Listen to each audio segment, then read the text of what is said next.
আসসালামু আলাইকুম ভিউয়ার্স, আমি শৈশব Mahmud. Welcome to my channel.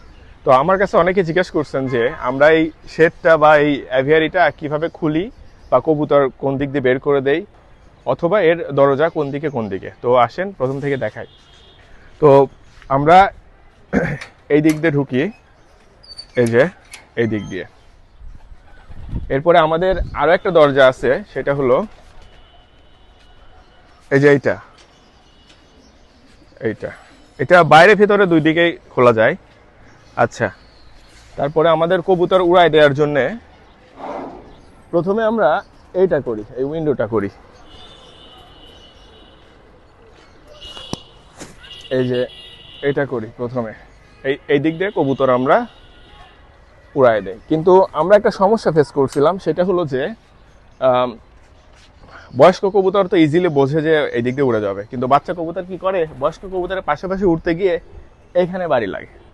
তো কবুতরের সমস্যা হচ্ছিল। তো আমরা মেল এবং ফিমেল দুই সাইডে উইন্ডো কেটে নিছি। আসেন দেখাই। এই সাইডে উইন্ডো করে নিছি, একবারে কবুতর যে পার্চে থাকে, কবুতর যেখানে থাকে ওইখান থেকে সরাসরি উড়ে যায়। এখন হয়তো খুলে দেখাইলে উড়েও যাইতে পারে দু একটা, সমস্যা নাই, ওইগুলো ট্রেনিং করা আছে, ওগুলা চেনে। আচ্ছা, না অনেকদিন আসলে রেসের ইয়ের কারণে, মানে রেস চলে গেছে, অনেকদিন উড়ানো হয় না, এই কারণে হয়তো বুঝতেছে না। এই দিক দিয়ে আমরা কবুতর বের করে দিই। আচ্ছা আচ্ছা, ঠিক আছে। এইবার এটা আমরা সেম কাজ মেলের সাইডেও করছি, ওই সাইডে। আচ্ছা, আমরা উপর দিয়েও কবুতর বের করে দিতে পারি। আমাদের উপরেও কবুতর বের করে দেওয়ার একটা সিস্টেম আছে। এই দিক দিয়ে, এই যে এই দিক দিয়ে কবুতর আমরা বের করে দিই, কবুতর উড়ে চলে যায়।